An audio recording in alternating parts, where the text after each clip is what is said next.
الحمد لله الذي هدانا لهذا وما كنا لنهتدي لولا أن هدانا الله، وأشهد أن لا إله إلا الله وحده لا شريك له،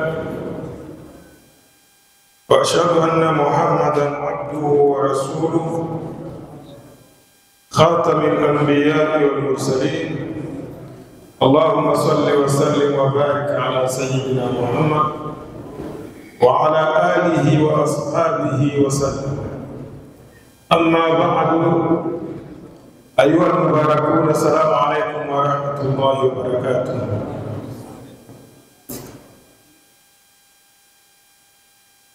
Mimbayo kuikuzo Mwenyezi Mungu Tabaraka wa Taala no kumushimira ku neema ze nyinshi aduha no kumuvugira ibigwi byuzuye kandi byiza no gusabira amahoro n'imigisha intumwa ye Muhammad sallallahu alaihi wasallam. Uyu munsi bi'idhnillahi ta'ala nk'uko bisanzwe buri munsi wa kabiri twongeye guhura kugira ngo twibukiranye amwe mu mahame y'Imana Tabaraka wa Taala. Uyu munsi rero tukaba twagiye kwiga isomo ryitwa al-ghulu fi ddin. Ntabwo tubyiga ahubwo tugiye kurisesengura, kuko ni isomo riri mu buryo buri negatifu. Rero ntabwo tubyiga ahubwo turarimenya, hanyuma turebe uko tubyitwaramo. Al-ghulu fi ddin rero ni ukugira agakabyo mu dini, ni ukugira agakabyo mu dini y'Ubuyisilamu. Umuntu ugira agakabyo mu dini aba anakagira no mu bindi buryo umuntu agira agakabyo, akagira mu bintu byose, ariko ikiganiro cyacu kiribanda cyane mu kugira agakabyo mu dini. Niyo mpamvu nari mvuze ko tutagiye kwiga agakabyo mu dini, ahubwo tugiye kugasesengura, kuko umuntu avuze ko tugiye kukiga yagira ngo ngiye kubashishikariza gukabya mu dini. Ntabwo bishoboka rero. Fadhu billahi min dhalika, sinashishikariza abayisilamu gukabya mu dini, ahubwo nashishikariza abantu kubireka, nashishikariza abantu kwirinda gukabya mu dini, kubera ko ni ikintu kibi. Gukabya mu dini ni ikintu mazmumu shar'an, ikintu kibi kandi kigira ingaruka nyinshi cyane mu dini. Turaza kubona ingero zimwe na zimwe zerekana ububi bwo gukabya mu dini. Turabaziriza kuri taarifi al-ghulu. Al-ghulu huwa mujawazatul haddi. Al-ghulu, agakabyo bisobanura kurenza urugero. Kurenza urugero, yari mu idini rero ubwo ni mu idini, yari mu bundi buzima busanzwe ni mu buzima busanzwe. Ariko twebwe ikidushishikaje hano ni ukureba ububi bwo gukabya mu idini. Al-ghulu rero ni mujawazatul haddi, ni ukurenga imbibi, ni ukurenga imipaka, ni ukurenga aho ikintu kigomba kugarukira, wowe ukumva ko kugikabya ariho uba umwemeramana mwiza, ntumenye ko gukabya uba wangiza. Uku gukabya rero mu idini cyangwa no mu bindi bintu bitari idini bigaragarira mu kurenza urugero, ujya hejuru ukarenga urwego ikintu gikwiye gukorwamo, aribyo byitwa ifrat. Hanyuma no kurenza urugero mu kugabanya ikintu, ni ukuvuga gukabya biba mu kuzamura no mu kugabanya. Abaho umuntu ukabya yongera, hari n'ukabya agabanya, byombi byitwa gukabya rero Abayisilamu, kandi ni ibintu mazmumu shar'an, ni ibintu bibi mu Bisilamu. Kimwe cyo gukabya mu uzamura wongera ukarenza urugero cyitwa ifrat, hanyuma kugabanya ukarenza urugero mu kugabanya cyitwa tafrit. Ibi bintu rero, imyitwarire ni mibi cyane mu Bisilamu, itera n'ibibazo byinshi mu Bisilamu, n'ibibazo byinshi dufite mu Bisilamu ku isi akenshi biterwa n'uyu muco wo gukabya mu Bisilamu, gukabya uzamura cyangwa gukabya umanura. gukabya rero abayisilamu, gukabya twatanga nk'urugero wenda tutavuze mu dini. Umuganga akwandikiye kunywa ibinini 2 ku munsi, muganga akwandikiye kunywa ibinini 2 ku munsi, wowe utapana kugira ngo nyire vuba ndanywa 5. Birumvikana abayisilamu, wowe umuganga yakubwiye ujye unywa ibinini 2 ku munsi kubera indwara urwaye, ariko wowe uravuga utoya kugira ngo nyire vuba ndanywa ibinini 5. Matokeo yake ni Waislamu, ibyo binini birakwica ugapfa. Kubera iki? Washatse kuzana agakabyo, waketse ko unyoye byinshi birenze urugero aribwo wakira vuba, kumbe uriruzi. Bishaka niba bakubwiye 2 unywe 2, ariko unyoye 5 kugira ngo ukire vuba, uriroze. Mu Islamu utakufa, unakufanya mafu. Ikindi kandi yakubwiye kunywa 2 wowe ukanywa 1, nabwo umuti ntacyo uri bukumarire kubera ko udafite imbaraga zihagije zo kukuvura. Umuti uraba ufite doze nke cyane ku buryo utari bugire icyo ukumarira. Ubwo rero izo ni ingero zoroshye cyane kandi zirumvikana vuba zigaragaza ububi bwo gukabya. Waba ukabya wongera, ukabya ugabanya. Ni kimwe n'uko nanone iyo ugiye kwa muganga, mbere na mbere muganga kubaza uko umeze. Nta muntu wari wajya kwa muganga ngo muganga yicara imbere ya muganga nyuma muganga amwandikira ordonance ntibibaho, cyangwa mwandikira ibizamini ntibibaho. Arabanza akakubaza amagambo uri bumubwire niyashingiraho akeka indwara urwaye, hanyuma akagutuma ibizamini. Ni ukuvuga wowe urwaye, amagambo ubwira umuganga niyamuha inzira zo kukuvura. Ni ukuvuga ufasha muganga kukuvura, umurwayi afasha muganga kumuvura. Kubera iki? Kuko aha muganga amakuru y'ukuntu amerewe, aha muganga information z'ukuntu amerewe, kuko niwe nyiri uburwayi. Noneho muganga muri muyize agahita agereranya, agahita akeka icyo waba urwaye.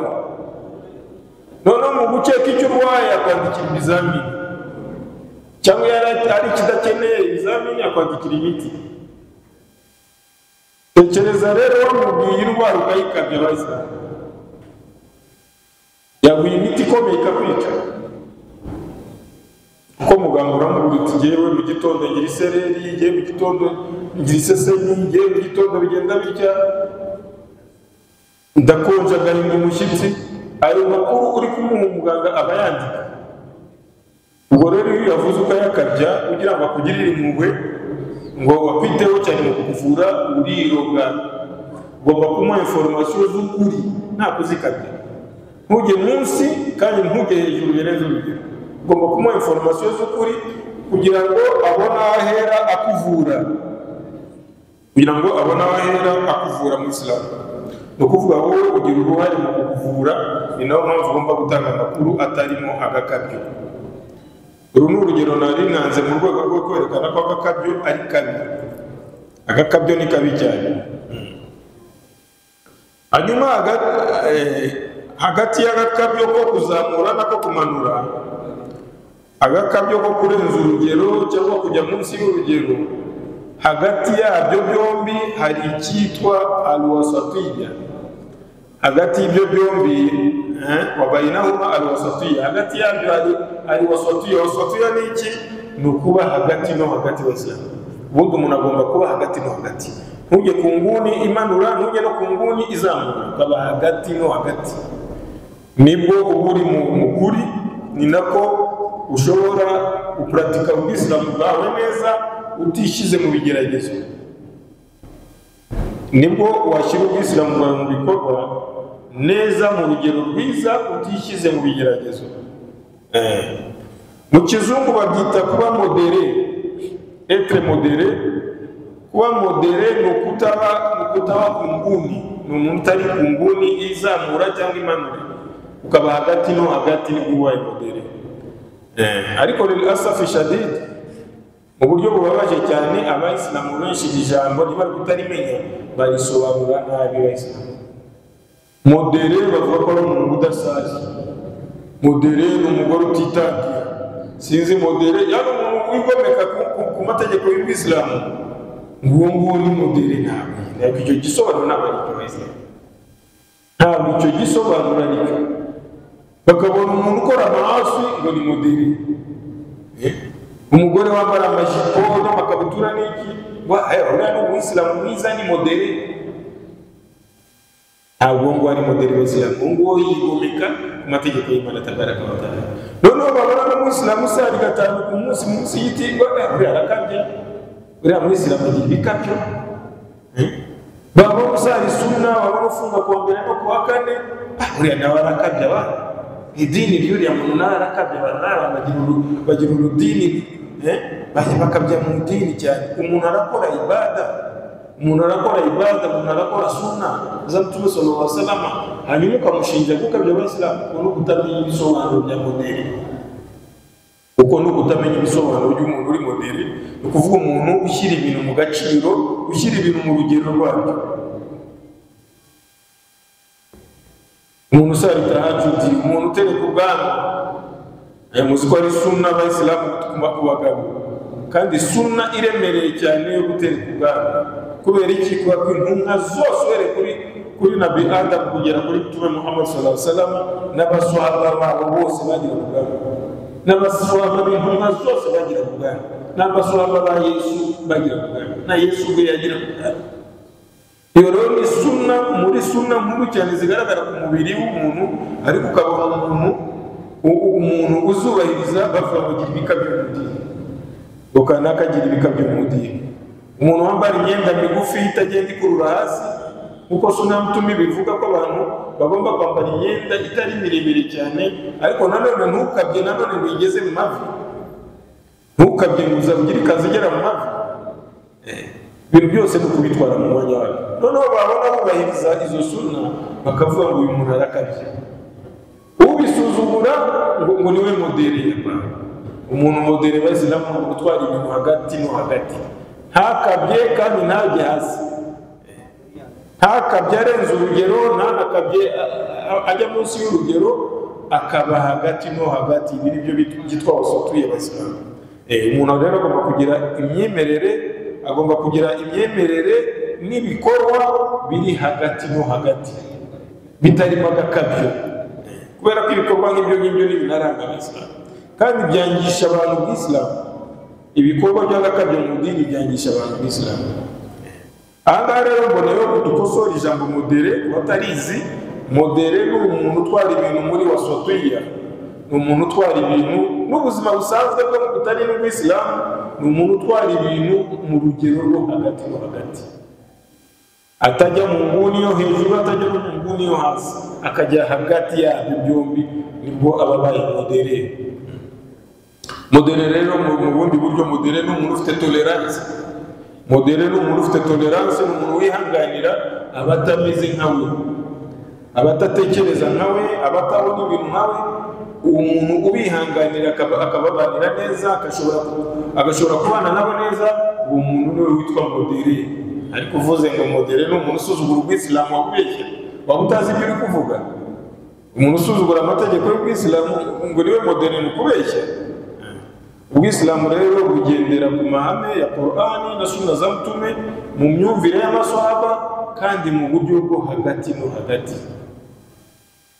Nta guheza inguni, hagati no hagati.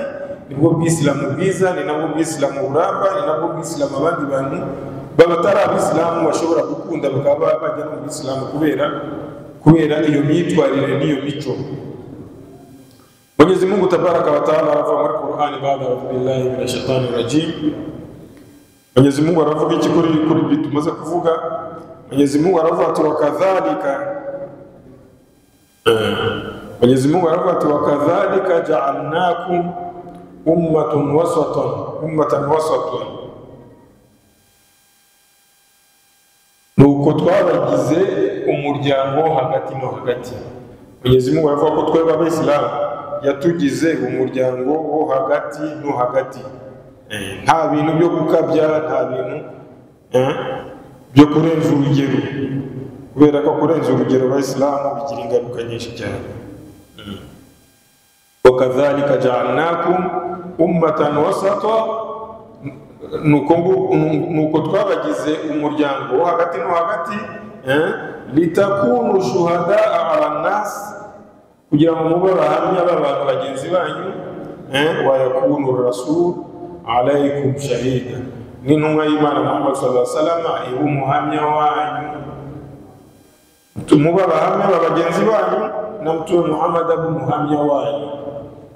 Niyo mpamvu Mwenyezi Mungu yatugize umma iri hagati no hagati y'Abayisilamu. Kera umma zatubanjirije zari zifite amategeko akomeye y'Abayisilamu, zari zifite amategeko akomeye, bakoraga icyaha Mwenyezi Mungu agahita amanura abana ako kanya. Mwenyezi Mungu ntabwo yabahaga n'umwanya wo kwicuza, bakoraga ibyaha Mwenyezi Mungu akabana ako kanya. Hari n'andi mategeko Mwenyezi Mungu yabahaga akomeye cyane twe tutanashobora, ariko Mwenyezi Mungu yashatse ko tuba umma yo hagati no hagati, kugira ngo tuba abahamya bagenzi bacu, n'intumwa y'Imana ibe umuhamya kuri twe. Mu yindi aya Mwenyezi Mungu akavuga, Mwenyezi Mungu akavuga abwira abatubanjirije, akavuga ya ahla alkitab la taghlu fi dinikum, yemwe bahawe igitabo, yemwe mwahawe igitabo ntimukagira agakabyo mu dini ryanyu. Abahawe igitabo hano ni bande? Abayisilamu. Abahawe igitabo ni Abakristu n'Abayahudi, uretse ko ari Abisilamu batanabyemera, nabo bafite agakabyo batabyemera. Abahawe igitabo Mwenyezi Mungu avuga hano ni izina rusange rivuga Abakristu n'Abayahudi. Hari Abayisilamu bavuga ko abahawe igitabo ni babandi bakurikiye Nabi Musa n'abakurikiye Nabi Isa batamwita Imana, nabo ni abahawe igitabo, n'abanyuma yabo bise Yesu Imana, nabo ni abahawe igitabo. Ariko aba banyuma bo ni abahawe igitabo ariko babi. Kwitwa abahawe igitabo ntabwo bibagize beza, ni abahawe igitabo ariko babi, nkuko haba Abayisilamu babi. Abitwara nabi mu Bisilamu ugakomeza kwitwa Abisilamu, ariko ni Abayisilamu babi. Ariko izina Abayisilamu riracyari ryabo. Na ahli kitabu rero bahakanye, ariko bakomeje kwitwa ahli kitabu.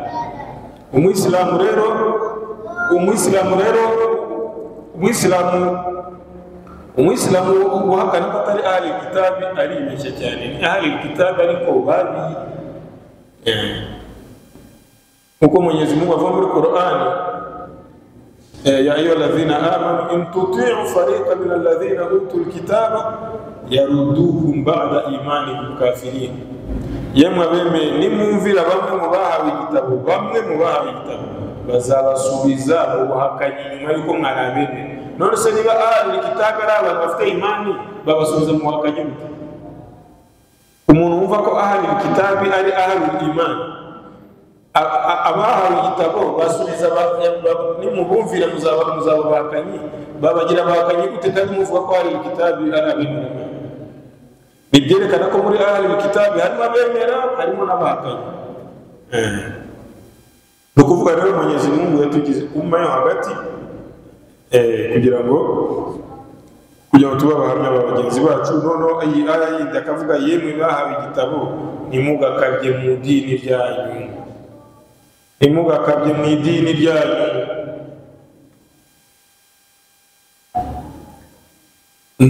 Bakabya bate mu dini ry'Abayisilamu?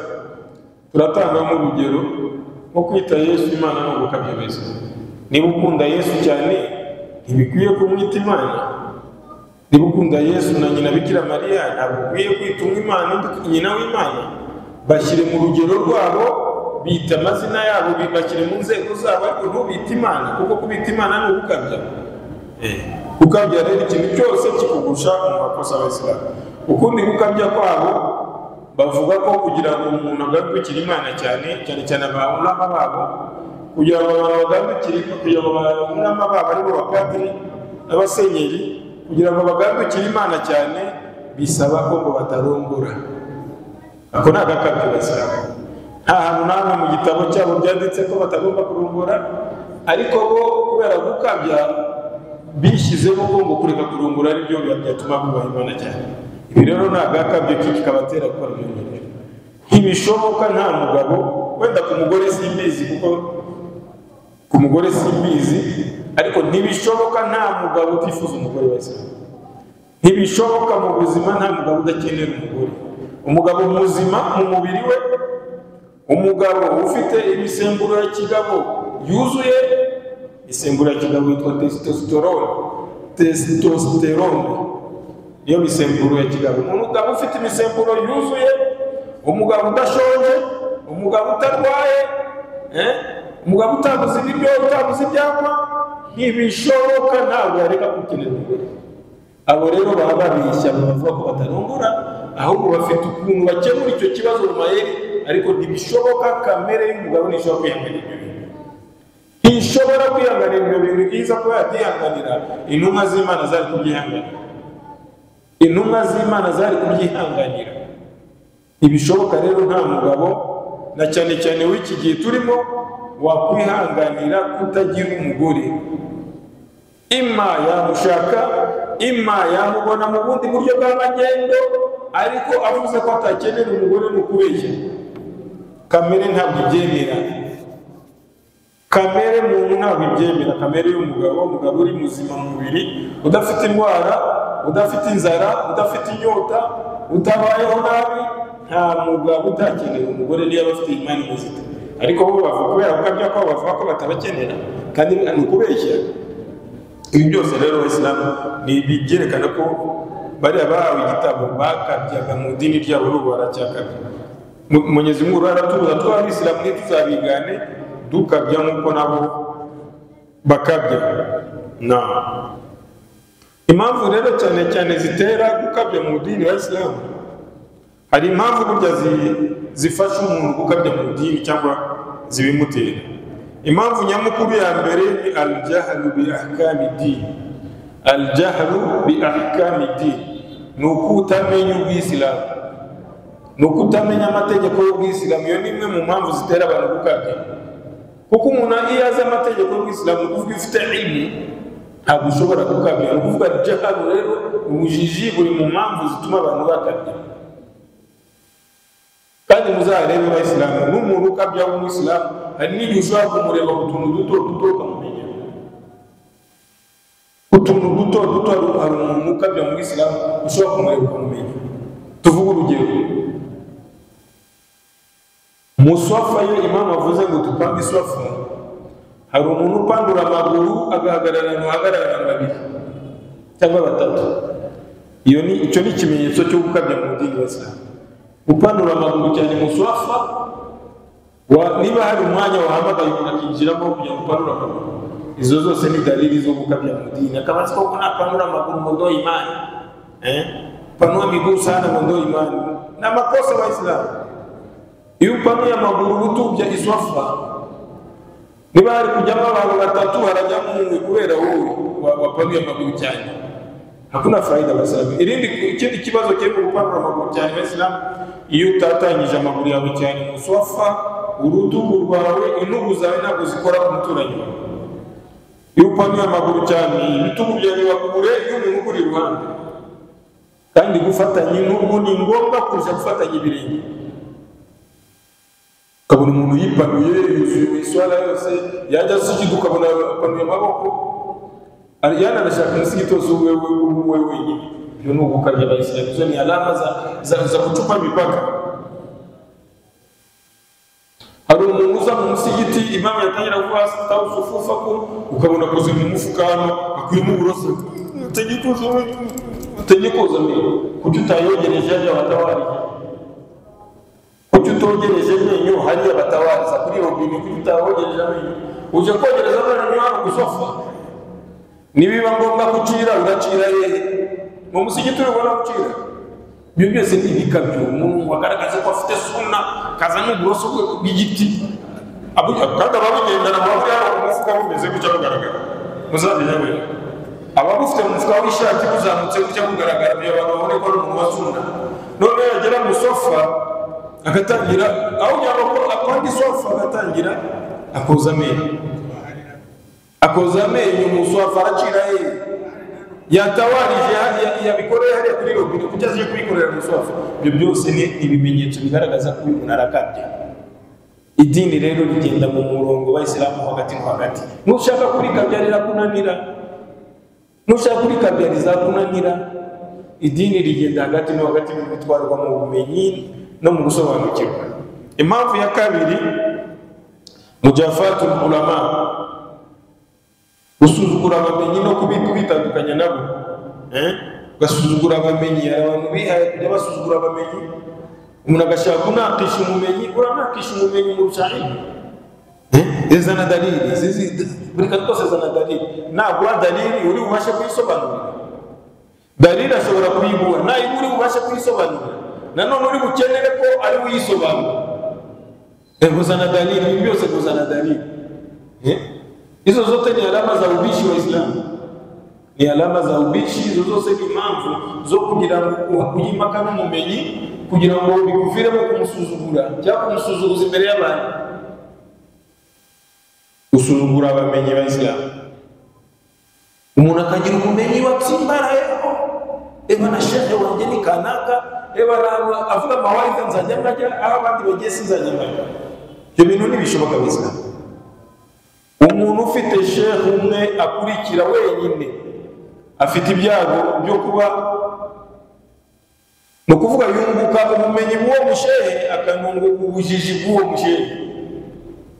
Iyo ufite umuntu umwe wihambiriyeho ko ari we kwigisha, umenya ubumenyi bwe ukanamenya ubujiji bwe. Kuki nanze runo rugero bayisilamu? Ni ukubera ko buri mumenyi afite domene azi kurusha undi. Niba ari shehe wigisha hadithi ngwino mwumve, niba ari shehe wigisha tafsiri ya Qur'ani ngwino mwumve, niba ari shehe wigisha sira mtume ngwino mwumve, niba ari shehe wigisha tajwidi gutyo buri muntu afite ibyazi kurusha undi. Abo bose bumva nyuma y'igihe runaka tuzasanga warabaye umumenyi kubera gustamenya kuri abashehe. Ariko niwumva shehe umwe hautapata hivi, urabuba umufana gusa. Urabuba umufana gusa, fatwa atanze neza ari z'ibinyoma uzazikurikiza. Ariko wumvise benshi wabimenye kubalansa ibisobanuro, wamenya hadithi, wamenya sira, wamenya nahwi, wamenya balagha, wamenya ilmu zitandukanye kubera ko ntibabizihuje bose, buri muntu afite ibyo azi cyane. Iyo wize kuri benshi rero ujijuka kurusha kwiga ku muntu umwe. Ibyo bintu rero by'ubufana, ukumva ngo ufite shehe we, uwundi si shehe, uwundi ntashobora kumwumva. Ibyo ngibyo ni ubujiji, ibyo ngibyo no kwibeshya cyane abayisilamu. Mujafatul ulama wa i'radu anhu, ukanabasuzugura ukabanigirija. Ikindi ni ghiyabu qudwa, kutagira uwo ukurikira. Buri muntu agira umuntu akurikira abayisilamu, buri muntu agira role model, buri muntu agira umuntu yigana. No mu bintu byose bitari n'iby'idini, buri muntu agira uwo yigana mu bintu bine mu bumenyi umuntu. Ugira umuntu uvuga uti uyu nguyu ni umuntu wo gukurikiza, ni umuntu wo kwigana. Cyane cyane iyo ari umuntu mwiza afite imico myiza yitwara neza, ugomba kugira umuntu wigana imico ye. Umuntu wanyuzwe n'imico ye ukamwigana ukamukurikira, nibwo utera imbere mu mico myiza. Ugomba kugira rero kudwa rero ni nabwiye ko role model. Ugomba kugira modele wigana, kubera ko kwiga no kwigana abayisilamu. Ikindi gitera gukabya abayisilamu ni ata'assubu lil ara wa adamu i'tirafu bi ra'yi al-akhar. Iki kirasana kiriya cy'abashehe, nuko tsimbarara ku bitekerezo bimwe gusa. Ibitekerezo wowe wemera cyangwa gutsimbarara kumva ko ari byo bitekerezo byiza, ibindi ntacyo bivuze. Ibindi bitekerezo ukabisuzugura, izindi nyigisho z'abandi bakazisuzugura ukabona ntacyo zivuze, wowe ukumva ibyo wemeye ari ibyo byonyine gusa. Iyi ni ta'assubu bayisilamu, kuba umufana w'ibintu ibi n'ibi cyangwa ibitekerezo ibi n'ibi cyangwa kunyenya ibitekerezo iyi n'iyi, ukaba umufana wayo, ibindi byose ukabipinga. Izi zose rero ni impamvu zizana al-ghulu fi dini bayisilamu. Wasu'i dhanni bin nas, no gukeka abantu nabi. Gukekera abantu nabi nabyo bitera tashaddud, bitera al-ghulu, bitera al-ghulu. Kandi icyo nabategetse mujye mugikora ariko mu buryo bungana n'ubushobozi bwanyu. Mujye mukora icyo nabategetse mukurikije ubushobozi bwanyu kuri icyo kintu. Ukuvuga ntimuzakabye, ntimuzikorera imitwaro mudashoboye, muzakore ibyo nabategetse mu buryo bungana n'ubushobozi bwanyu. Aho ubushobozi bwanyu bugarukira muzakore icyo nabategetse, aho ubushobozi bwanyu bugarukira. Ntimuzashyiremo ingufu nyinshi mu bishake gukabya, byahita bibananira abayisilamu. Wama amartukum bihi fa'atu minhu mastata'tum fa innama ahlaka alladhina min qablikum. Kubera ko babanjirije baroramye, abayisilamu babanjirije baroramye likasrati masailihim, kubera kubaza cyane ibibazo byo guteza impaka gusa. Hari abantu bagira ibibazo no mu musigiti byo kuzana impaka, mutumera avuga ngo babanjirije baroramye kubera likasrati masailihim, kubera ibibazo byabo byinshi babazaga, wa ikhtilafahum ala anbiya'ihim, no gutandukana n'intumwa zabo, kujya impaka n'intumwa zabo bagatandukana n'intumwa zabo. Ubwo rero ntabwo ari byiza kurenza urugero abayisilamu, ntabwo ari byiza kurenza urugero.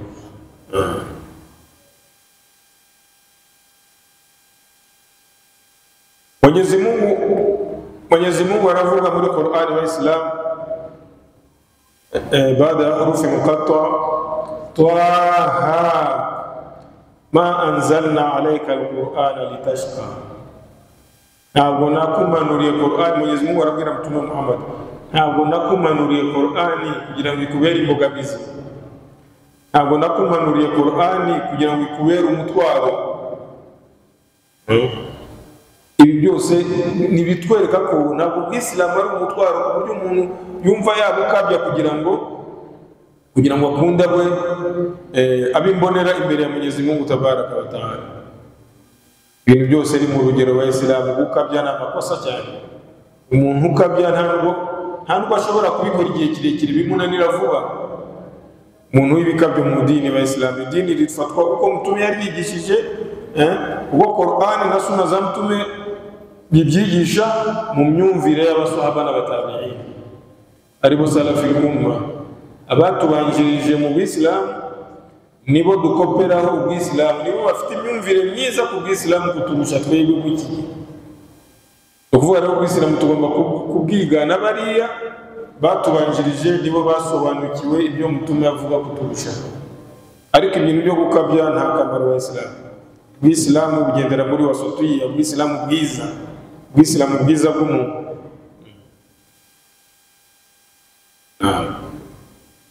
Mwindi Mwenyezi Mungu anavuga yuridu Allah bikumul yusra wa la yuridu bikumul usra. Mwenyezi Mungu arabashakira, Mwenyezi Mungu arabifuriza ibyoroshye, ndetse ko Mwenyezi Mungu atifuza. Mwenyezi Mungu arabashakira ibyoroshye, ntabashakira ibikomeye. Cyane ni kugitesa abayisilamu, akikorera imitwaro adashoboye ngo ndo imani. Yaba ari mu safari agasari bisanzwe, agafunga mu Ramazani mu safari, we abantu bagabanya iswala cyangwa barya muri Ramazani mu safari, hawana imani yao, hawana imani, akumva ko ibintu byose kubikabya ariyo imani apana abayisilamu. Salatul maghrib ifite rakashatu, jewe kugira ngo imani nkunde ngomba gusara esheshatu, kugira ngo imani yishimire cyane ngomba gusara rakashatu. Abasari rakashatu nta imani bafite, unaharibu dini Muislamu, uba wangiza idini. Wowe uribwira ko gukabya ari byo bigutuma uwo Muislamu mwiza kurangiza.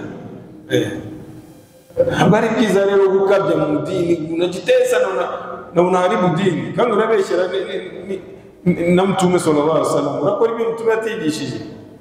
Idini rikorwa, ibada zikorwa muri ikhlasun niyya wal mutabaa, kugira umugambi mwiza no gukurikira Mtume, kwigana Mtume, kumukopera.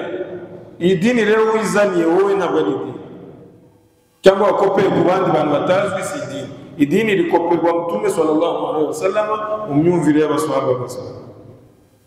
Umaze gusarira ishayi, ugezi wawe umaze kurya, uratabaje ufata umusaruro ujye gusarira rakigihumbi mpaka subuhi. manake wewe unamcha Mungu sana. Kibiri nyuma ya Isha ni tufunje msaro na sali mpaka subuhi. Ulipotoa salamu subuhi. Manake rakaa 1000 manake una imani sana wewe. Ali swahaba wazisai cyangwa mtume arazisai cyangwa mutabiina wazisai wewe ngo utasali rakaa 1000 pindi imani ibone ko nyikunda cyane kandi yubaha cyane unapata madhambi ukoze ibyo bintu wabona dhambi wabona madhambi yo kugira ngo ubone thawabu wa Islam. Hari n'abaswahaba bagerageje ibintu nk'ibyo ariko ntabwo mtume yigeze abyemera. Hari abaswahaba bagerageje ibyo bintu mtume arabacyara bazi ko gukora ibada nyinshi cyangwa kuhimba ibada nyinshi ari byo biri gutuma Imana ibakunda kinyuma Imana irabanga. Imana irabanga. Hari abavuze ngo jewe sinzuga bimvura kubera gutinya Imana nzajya nemera nyagirwe undi ati nzajya amagarara kuzuba mpaka rirenge. No si bintu no gutinya Imana. No gutinya Imana. Hari undi avuze ngo jewe sinzarongora abagore kwa kwirongo y'umugore ati ndakora ibada kugira abagore bishuka umuntu bitera umuntu bishukongo kandi Imana ivuga ko abagore banyari fitina kubera mpamvu rero je nta mugore nzarongora kugira ngo mbone ko nkora ibada. Mwene abo bantu mtume yagiye ababwira ati jewe ndarya nkanafunga kandi ndongora abagore bana ndongora umugore ndongora abagore utazakurikiza umugenzi wanjye wose uwanjye. Tumara bamaganye mwene abo bantu bashaka gukabya mu dini ya Islam. Cyo ni icyorezo gikomeye ukabya mu dini. Ukabya mu dini ni icyorezo gikomeye cyane.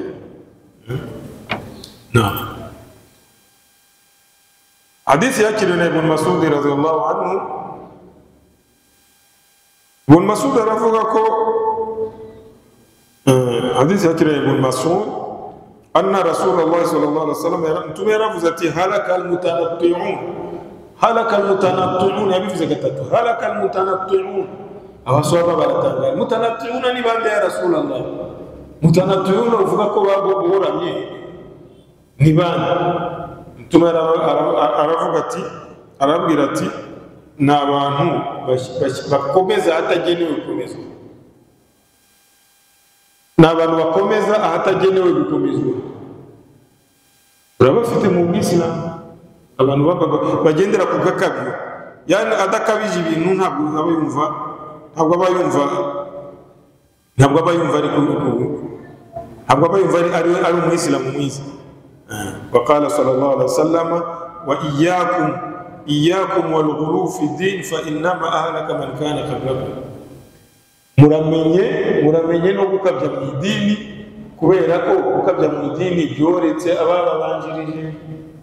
Gukabya mu idini byoretse ababanjirije. Muramenye rero mubyirinde namwe mutazorekwa. Mtume buri teka yabuzaga abantu gukabya mu idini ya Islam. Yabuzaga abantu gukabya mu idini. Gukabya mu idini rero ni ikintu kibi cyane. Mtume akigera Madina yapanze ubuvandimwe hagati y'umuntu n'undi agafata muhajirina na answari akafata abavandimwe.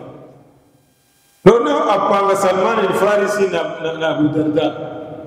Salman al-Farisi ati wowe uyu ni umuvandimwe wawe babiri gutyo kugira ngo uyu nguvandimwe kwa ageze Madina ikintu cyihutirwaga no gushyira ubuvandimwe mu Islam.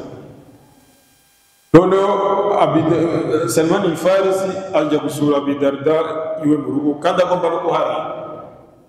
Noneho asanga umugore wa Abu Darda yambaye imyenda bicagaguritse asanga umugore wa Abu Darda arasa nabi. Salman aramubaza ati ni kumeze gutyo no kubera iki? Kuki umeze gutyo no kubera iki? Umeze nk'umuntu uri mu gahinda, umeze nk'umuntu uri mutamu. Umugore wa Abu Darda aramubaza ati none se umuvandimwe wawe ko ari byo ashaka? Umuvandimwe wawe hano turya nabi, hano kwambara neza ntibishoboka, ibintu byose mbese ngo we ngo asuzugura isi ku buryo ibintu by'isi nta kintu bimubwira. Salman al-Farisi aravuga na nijoro ararasari bukamukeraho ashobora no gushira ukwezi atararyama ku buriri na shashi. Salman al-Farisi biramubabaza cyane. Aho Abu Darda aziye Salman al-Farisi Abu Darda yaraje ategura ibyo barya bakirariya arangije ati ati sasa jewe ndafunze, wowe rya je ndafunze. Salman ambaye ati fungura dusangire,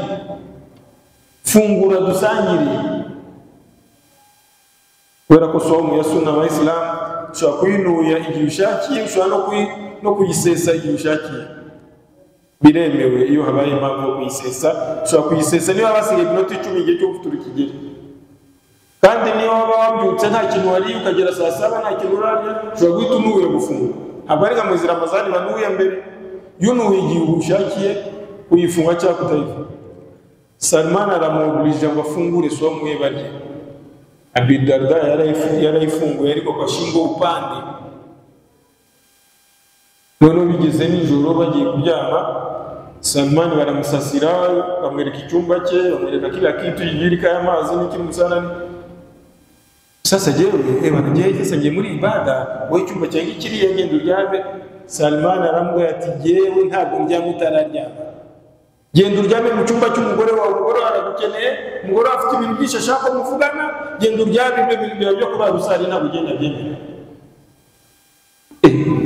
Bidada bati no inshuti ziragwira, inshuti mtume yamaye, inshuti mbuza ibada. Abi Darda arababara cyane, aragenda araryama ntiyasari. Bigeze mu gitondo Abi Darda yaragiye arega Salman kuri mtume Muhammad sallallahu alaihi wasallam, yani yamubujije ibada, yambangamiye, wamanshuti mbi ngurane bumindi inshuti. Ya Rasulullah, miyindi inshuti Salman simushaka, yambangamiye muri ibada zanjye, uzibiri yankoreye, yafunguje, sinzi yanegetse. Mtume itabwira Abi Darda ati Salman yakugiriye inama y'ukuri. Murabyumva Salman yakugiriye inama y'ukuri.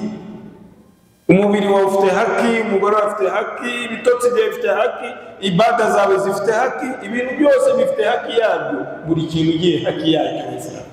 Bada gukabya Salman, Abu Darda yarazi ko agiye kureka Salman, yuko Salman ari ubwo mu cyaha. Mutuma mubwira ko ari wowe uri mu cyaha, wowe Salman ibyo yakubwiye byose ni kubera iki? Hari igihe bumvaga ko nabo bari abantu, hari igihe bumvaga ko gukabya cyane ariko utinya Imana cyane kumbe bibagusije mu makosa. Ariko rero bo amahirwe bagiraga, iyo bakosaga Mutume yabaga hari akabakosora, Mutume yahitaga bagarura ku murongo. Ubwo rero ibintu byo gukabya mu dini wa Islam ni hatari, no gukabya mu bundi buzima ni hatari sana. Abasilamu ni ibintu byo kwirindwa. Umuntu ajya atwara idini mu rugero ashoboye. Ntabwo mvuze ngo tujenjeke mu dini, ariko ntabwo mvuze ngo tujenjeke mu dini, ariko umuntu ajya atwara idini mu rugero. Apana ntugire ngo gutwara idini mu gakabyo nibwo uri bube uri umutoni imbere y'Imana cyangwa uri buri mbone imbere y'Imana. Idini turitwara mu rugero uko Mwenyezi Mungu yaritegetse n'intumwa ye. Na Mwenyezi Mungu aravuga muri Qur'ani, fattaqullaha mastata'tum, mutinye Imana uko mushoboye, mujye mutinya Imana uko mushoboye. Bivuze ati aho ubushobozi bwawe utinya Imana mugarukirizaho. Nushaka kwiforsa birakunanira, ni ngombwa rero gutinya Imana mu rugero rwiza, kandi ni nabwo uzatinya Imana igihe kirekire. Ariko nuzana ibintu byo kwivuna cyane unapata shida sana, wese uraba uri kwitesa cyane. Tugarukiriza ahangaha umwanzuro gusa nuko idini ryiza ry'umuntu ni idini ryo hagati, apana iryo hasi ryamanutse cyane, apana iryo hejuru by'agakabyo. Idini ryiza ry'umuyisilamu ni idini ryo hagati wa Islam. Tutosheke nawe rero Abasilamu tugira umuco wo kugira idini riri hagati na hagati, nta gakabyo. Agakabyo nta kintu kamara Abasilamu uretse kwangisha abantu idini ry'Isilamu. Aqulu qawli hadha astaghfirullah li wa lakum wa billahi tawfiq wa sallallahu ala sayyidina Muhammad wa ala alihi wa sahbihi wa sallam. Assalamu alaykum wa rahmatullahi wa barakatuh.